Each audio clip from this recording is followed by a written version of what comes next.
how are we gonna make it great again? I'm gonna teach you. I didn't take advice from Donald Trump.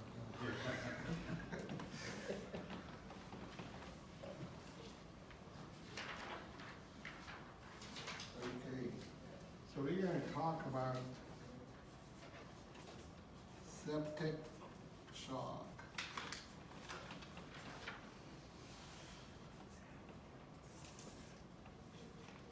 By the way, statistically, you know, the ambulances, when they take 10 patients, I think out of those, the MI or the STEMIs are 3 to 4, whereas sepsis or septic shock is 5 to 6 or higher. When I was reviewing yesterday some data. Yeah. Anyhow, the word septic, you know, comes from a Latin word, and it's basically rotten. And we're going to talk about this rottingness associated with infection. Because you can be rotting personality-wise, but we don't care about that. Alright? We're going to keep our focus on infection. And then shock, when we talk about shock, we're basically talking about two things. Can anybody tell me what are those? Inadequate oxygen deficiency.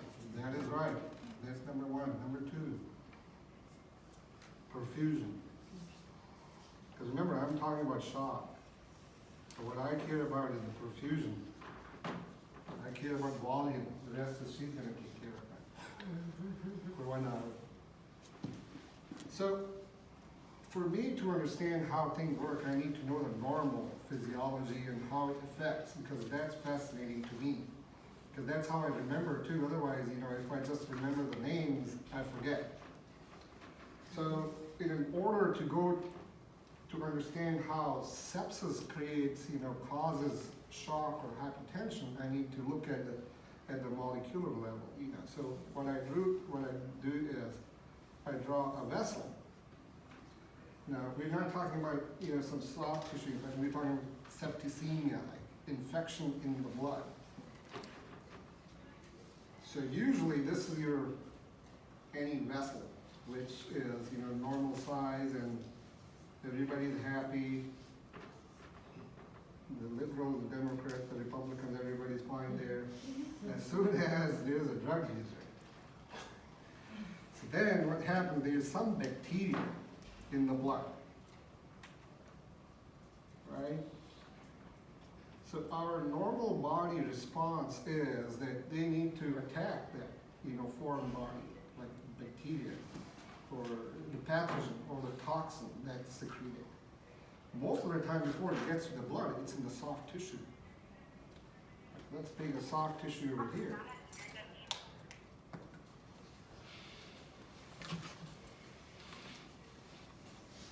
So this is our normal, healthy, soft tissue. Most of the time before the infection or the toxin gets into the blood, it's localized. But once it gets there, there's a problem. So what do the red blood cells do? Aside from looking pretty, they carry oxygen. So their normal function is to give oxygen to the cells, which makes energy, like ATP, right? And then there are white cells. So what does white cell do? White cells are going to try to, as soon as they identify there's toxin or bacteria, which could be gram-positive, gram-negative, there are different things associated with those, but we're not going to go into that detail because the body behaves a little bit differently if it's gram-positive or gram-negative or fungi or some other infection. So we're just going to talk in general, you know. So what does white cell do? It tries to, you know, identify the problem and then call for help. So what happens? One white cell identifies a problem, he calls like thousands others. So what do we see? You know, the PMN and monocytes come and try to attack the toxin or the bacteria. And that's what we see in the blood work as increased WBCs. Right? Make sense? How it's happening? I would also like to talk a little bit before this minor details. When a person is septic or is ill for a few days, what's happening? Because that's really important too. Before we talk about the molecular level, how the cells are destroying everything, is what are patients not doing when they're sick? They don't have lunch, they don't drink much, right? So their intravascular volume status or their volume status is probably declined to begin with. They're not eating, drinking, or they're having too much alcohol, or they're cirrhotic, or they're on different medications, so forth, so on. But anyhow, so they're coming a little bit behind the curve anyhow. And if any one of you is a runner, when you run 3K, 5K, 15K, you pre-hydrate yourself. Most of the time, we're not ready for this infection. So we're already behind the curve. So, where were we? So when the white cells, come into the action, they have some tools. And what are those tools? They are different cytokines. What does that do? They attack and kill. Like tumor necrosis factor, interleukin-1, there are some peroxides which kind of make a bleach to eradicate, to sterile the blood. Because right now there's a hose with bad stuff in there. And it's not just in one vessel, it's in all the vessels. And sometimes including the heart. So when this is trying to kill the bad people, what it also does is it kills the inner lining of the vessel. Make sense?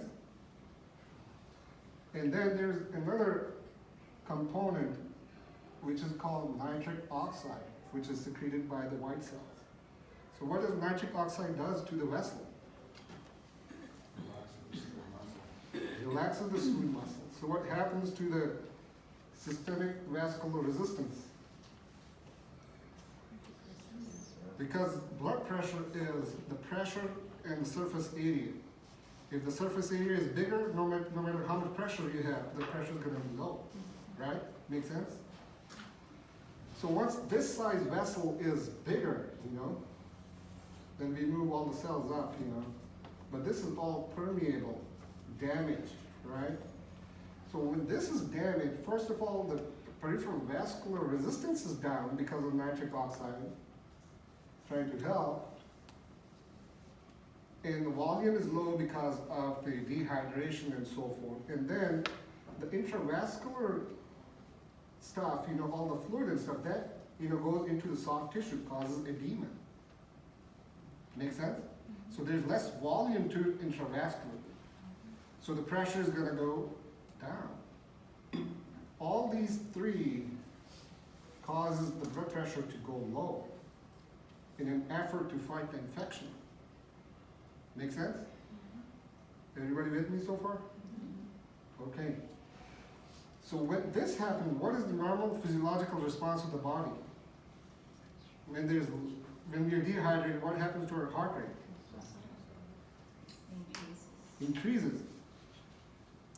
So here I'm going to start putting, the early warning signs, let's call it modified. News. Make sense? So when that is happening, first of all, what is there? There's, when these white cells are fighting the bacteria, riggers or rigers or chills, depends if you're coming from England or you live in White House, it's rigers or riggers. That's shivering, and that causes fever. So temperature is part of the news. What else is there? Tachycardia. Remember, we talked about if the systemic vascular resistance is low, the heart rate is going to go up. The heart rate. Right? And we also talked about when this is happening, what's not getting into the cells? The oxygen, right? And when we're low in oxygen, the brain tells us to breathe faster. So we try to do that. and that becomes our respiratory rate as part of the news. The higher it goes, there's a problem. Those are all kind of early signs. But if you look at the molecular level, they're not so early. So we need to really hurry up here. When you see this is we're already behind the curve. Make sense? Okay, so when all this fluid from the intravascular goes into the soft tissue, and the oxygen cannot get to the tissue, let's take it as a kidney tissue here, right? What's gonna happen to the kidneys? They're gonna stop functioning, filtering, less urine output. If we take this as a brain cell, where oxygen is used and oxygen is not getting there, what's gonna happen to the patient? Confusion.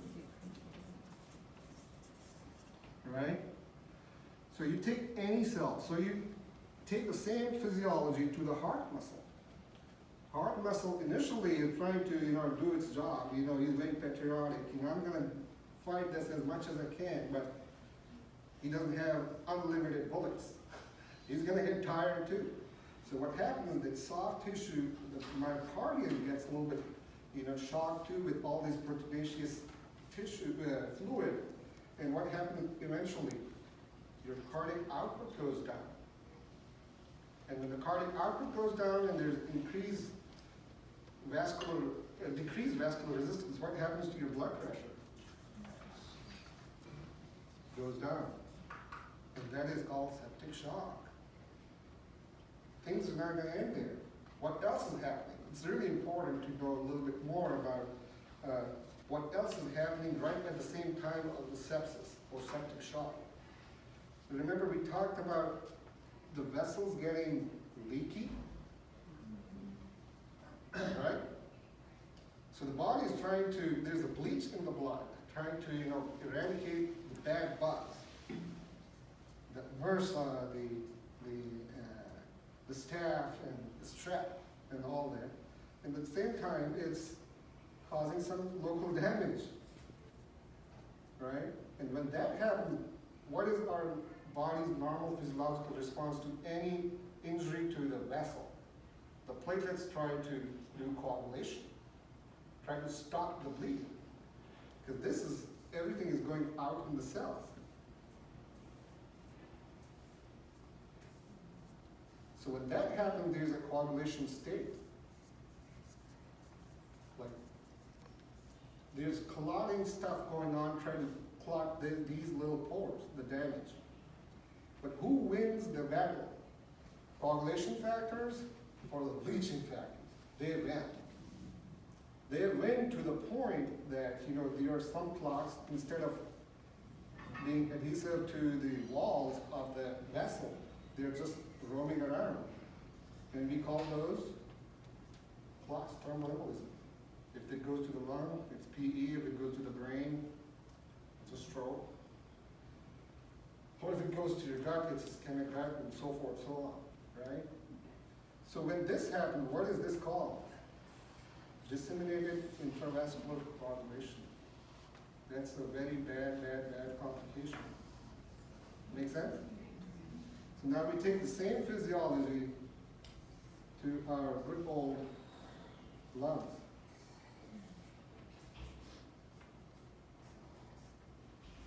So the function of the lung is all this oxygen, all the energy, cell energy is exchanged here, because in the small alveoli, where there's all the diffusion going on from the blood, from the lungs to the blood, all right? But when you take this vessel, those small vessels, they're leaky and permeable, right? What's going to happen in the lungs?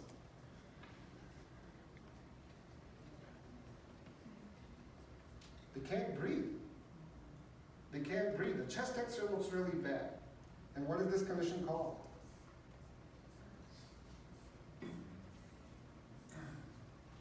ARDS, right? So, a few things those are really important to know when this is happening is, when somebody's infected, what are the most common signs and symptoms? Is fever, chills, and sweat. So when you're sweating, you're losing water too, insensible water loss. But if your temperature is high, you're losing more water. In certain septic shocks, especially gram-negatives, the way body behaves is, when this is happening, when the vessels are permeable, and, when the vessels are so weak and dilated, the brain sends a signal through the sympathetic system to clamp those vessels. But before it does that, what is the biggest organ of the body that protects our, the whole body is the skin. So all the fluid is going to the skin.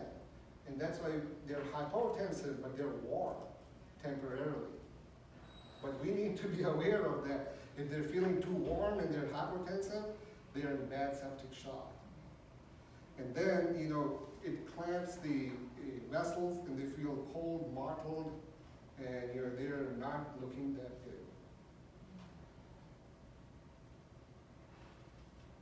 Any questions? I didn't know what you were saying about the gram-negative. So the gram-negative stimulates the sympathetic nervous system, the base. No. So it's the cell wall, how it's made, of the bacteria. Mm-hmm. Yeah. It has more fat in it than the gram-positives. And the way it interacts with the immune system of the body, that's how the pooling happens. So what are you saying, that the gram-negative would tend to make people's skin warm? Yeah. Warm. Yeah. That's it.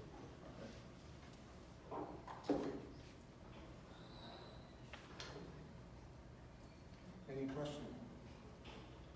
I'm going to show them that one slide. I skip ahead to slide 62. I promise that's very near the end. So